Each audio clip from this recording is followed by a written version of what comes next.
Hello everyone, welcome to Saroj Mishra YouTube channel में। YouTube channel पर आप सभी का बहुत बहुत स्वागत है। Officer grade A recruitment advertisement release हुई है। गवर्नमेंट ऑफ इंडिया की ऑर्गेनाइजेशन है।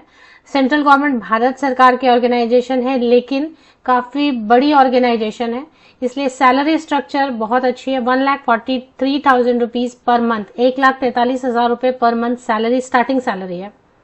फ्रेशर अप्लाई कर सकते हैं बिल्कुल, जो जिनके पास कोई एक्सपीरियंस नहीं है, मतलब एक्सपीरियंस मांगा ही नहीं गया है। तो एक्सपीरियंस है या नहीं है उससे कोई फर्क नहीं है, एक्सपीरियंस मांगा नहीं गया है। कुछ सब्जेक्ट्स में ग्रेजुएट या पोस्ट ग्रेजुएट है तो अप्लाई कर सकते हैं। तो क्या क्या सब्जेक्ट है जो जिसमें ग्रेजुएशन या पोस्ट ग्रेजुएशन है तो आप अप्लाई कर पाएंगे, वो डिस्कस करेंगे आगे वीडियो में। ऑर्गेनाइजेशन कौन सी है, सिलेक्शन क्राइटेरिया क्या रहने वाली है, सिलेबस आप कहाँ देख सकते हैं, एप्लीकेशन फीस, और सेंट्रल गवर्नमेंट की जॉब है तो एडवर्टीजमेंट में बताया जॉब लोकेशन क्या क्या होने वाली है। तो सारी डिटेल, सारी इंफॉर्मेशन आपको वीडियो में ही देखने को मिल जाएगी। टोटल 30 पेजेस की एडवर्टीजमेंट है। जो हाइलाइट्स हैं वो हम कवर करेंगे। ऑनलाइन एप्लीकेशन 28 मार्च से ऑलरेडी शुरू हो चुकी है। 21 अप्रैल तक आप ऑनलाइन एप्लीकेशन कर सकते हैं। इसमें 2-3 फेजेस हैं सिलेक्शन के। ऑनलाइन एग्जामिनेशन होगी मई या जून में, मई जून 2024 में। मई में पॉसिबल नहीं, इलेक्शंस चलते रहेंगे, जून में ही होगा। फेज 2 ऑनलाइन एग्जामिनेशन होगी जून जुलाई में। जून में अगर फेज 1 होगा तो जुलाई में फिर फेज 2 होंगे। फेज 3 इंटरव्यू होगा। जब फेज 1 और फेज 2 हो जाएगा ओवर तो फेज 3 मतलब अगस्त सितंबर तक इंटरव्यू भी हो जाएंगे। तो आपको बिल्कुल एग्जैक्ट पता है कि इतना टाइम आपको मिलने वाला है। जो एडवर्टीजमेंट है वो international financial services centres authority की तरफ से है। तो इंटरनेशनल फाइनेंशियल जो सर्विसेज सेंटर्स अथॉरिटी है, IFSCA, तो आप नाम से ही समझ गए कि ऑर्गेनाइजेशन बहुत बड़ी है, क्योंकि ये जो है ना, to develop and regulate the financial services market in the international financial services. International financial services centres को जो इंडिया में है उसको रेगुलेट कर रही है, डेवलप कर रही है, देख रेख कर रही है। तो इसी से आप अंदाजा लगा लेंगे कि कितना बड़ा ये जो है इंस्टीट्यूशन है। हालांकि भारत सरकार के अधीन है।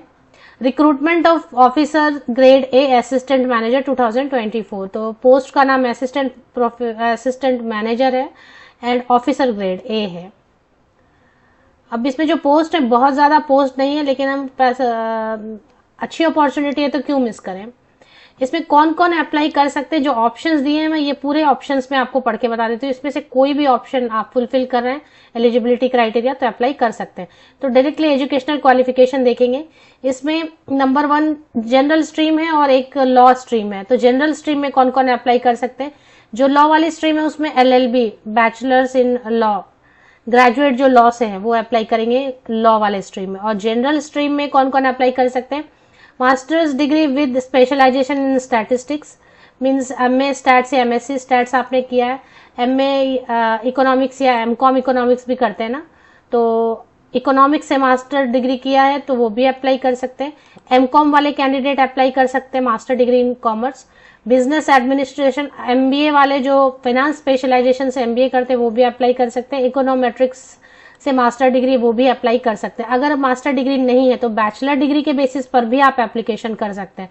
जो बैचलर डिग्री के बेसिस पर अप्लाई करेंगे उनके पास bachelor degree in information technology. अब देखें बहुत सारे BSc IT वगैरह होता है ना, तो IT में किसी भी तरीके की ग्रेजुएशन डिग्री आपके पास है, या कंप्यूटर साइंस में BSc कंप्यूटर साइंस रहता है, वैसा आपके पास कोई ग्रेजुएशन है BSc कंप्यूटर साइंस जैसा, या फिर MCA किया हुआ, master in computer application means MCA है, या मास्टर MSc इन IT है, तो भी आप अप्लाई कर सकते हैं।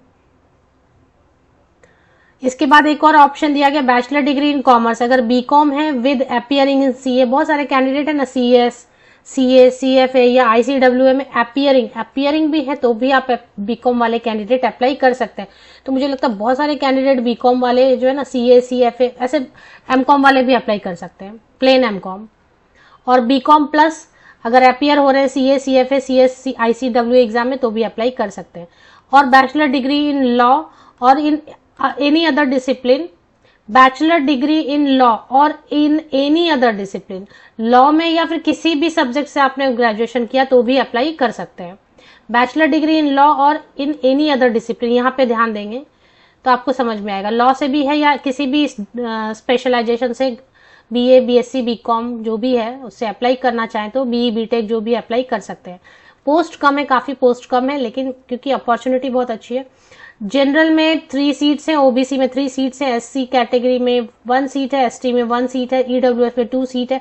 टोटल 10 वैकेंसी, जिसमें तो जो है ना 2 वैकेंसीज पीडब्ल्यूडी कैंडिडेट्स के लिए रिजर्व है। तो फिर भी ठीक है, अब 10 सीट भी हैं और क्योंकि सैलरी बहुत अच्छी है, अपॉर्चुनिटी बहुत अच्छी मिल रही है, तो अप्लाई जो करना चाहते हैं वो कर सकते हैं। A postgraduate diploma in any discipline. A postgraduate diploma in any discipline will be acceptable as educational requirement for general stream, provided the same is recognized as equivalent to a master's degree in that discipline by Government of India. बहुत जगह पे post graduate diploma course चलाते हैं, master degree की equivalent अगर है तो apply कर सकते हैं। ये नोट में इन्होंने लिख के दिया है। एज क्राइटेरिया चेक कर लेंगे। एज लिमिट जो है ना 30, जनरल के लिए तो 30 इयर्स अपर एज लिमिट है, ऊपरी आयु सीमा 30 साल तक के जनरल कैंडिडेट अप्लाई कर सकते हैं। 1 फरवरी 2024 को बेस लेके एज कैलकुलेशन करनी है। 30 इयर्स तक के जनरल कैंडिडेट अप्लाई कर सकते हैं, और SC ST कैंडिडेट है तो 5 इयर्स की एज में रिलैक्सेशन दी जाएगी। ओबीसी कैंडिडेट्स को 3 इयर्स की एज में रिलैक्सेशन दी जाती है। पीडब्ल्यूडी कैंडिडेट्स को मिनिमम 10 इयर्स की, जनरल कैंडिडेट्स को, अगर पीडब्ल्यूडी किसी रिजर्व कैटेगरी में तो और भी ज्यादा। इसमें मोड ऑफ सिलेक्शन में बताया फेज 1 होगा, ऑनलाइन एग्जामिनेशन 100 मार्क्स करेगा, 2 पेपर्स ऑफ 100 मार्क्स ईच, मतलब 200 मार्क्स, 200 मार्क्स के। फेज 2 में भी ऑनलाइन एग्जामिनेशन होगा, 2 पेपर ऑफ 100 मार्क्स ईच, तो 200 मार्क्स का फेज 2 होगा। फेज 3 में इंटरव्यू होगा। फेज 1 में क्या क्या पूछेंगे? Paper 1 common for both streams, both मतलब एक जनरल है और एक लॉ वाला स्ट्रीम है, तो ये कॉमन रहेगा पेपर 1। पेपर 1 में मल्टीपल चॉइस क्वेश्चन रहेंगे, जनरल अवेयरनेस, फाइनेंशियल सेक्टर से रहेंगे, English language, quantitative aptitude, reasoning वगैरह 100 क्वेश्चंस रहेंगे, 100 मार्क्स के। 60 मिनट्स, 1 घंटे का टाइम दिया रहेगा। Cut off marks qualifying marks है 30%। और जनरल स्ट्रीम में पेपर 2 में दिया हुआ है यहाँ पे इकोनॉमिक्स, यही सब, commerce, accountancy, management, finance, costing, Indian economy, global economic, 5 year plans, ये सब चीजें जो ना पूछेंगे।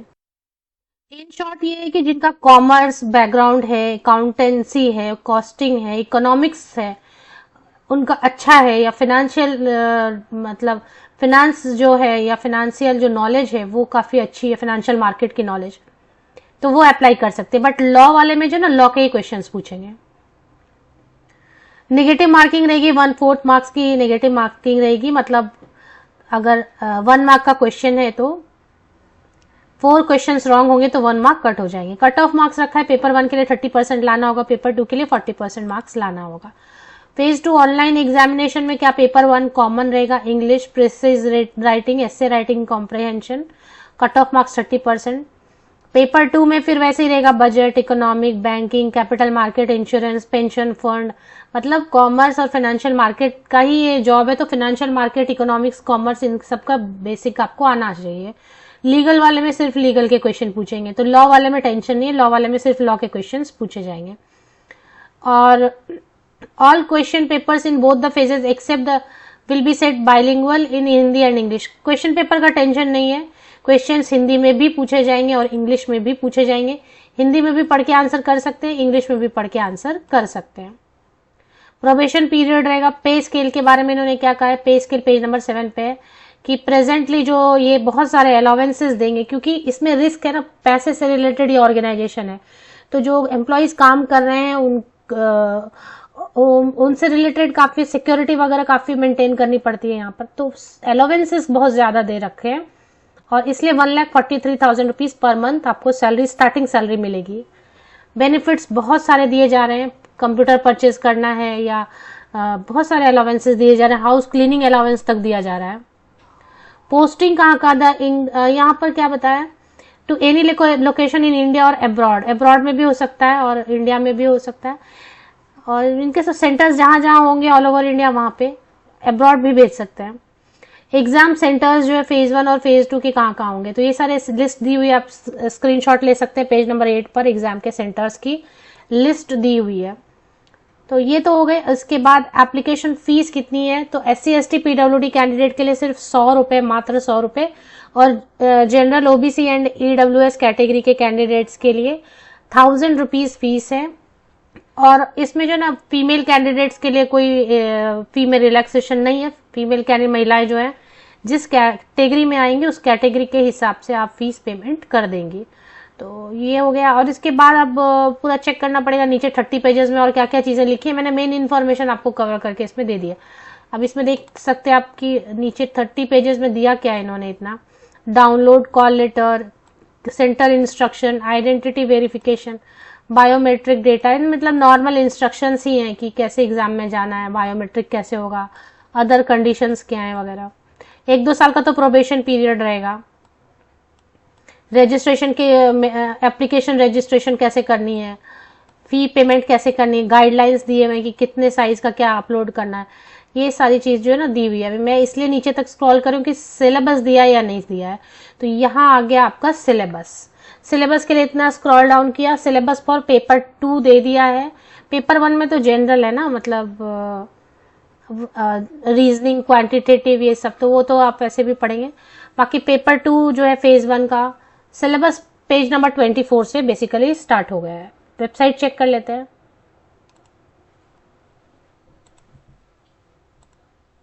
International financial services centres authority, ये ऑफिशियल वेबसाइट है। और a statutory authority established by government of India, तो भारत सरकार के अंतर्गत ये है ऑर्गेनाइजेशन।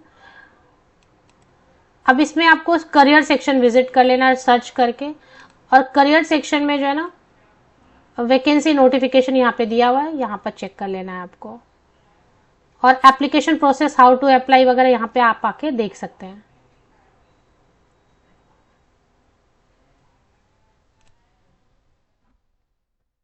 एप्लीकेशन स्टेटस वगैरह, तो इसी से एप्लीकेशन भी आप कर सकेंगे। ऑफिशियल वेबसाइट के लिंक के लिए या तो आप विकिपीडिया सर्च कर लें या फिर इसी यूट्यूब वीडियो के डिस्क्रिप्शन बॉक्स को नीचे तक स्क्रॉल डाउन करके चेक कर लें, लिंक आपको मिल जाएगी।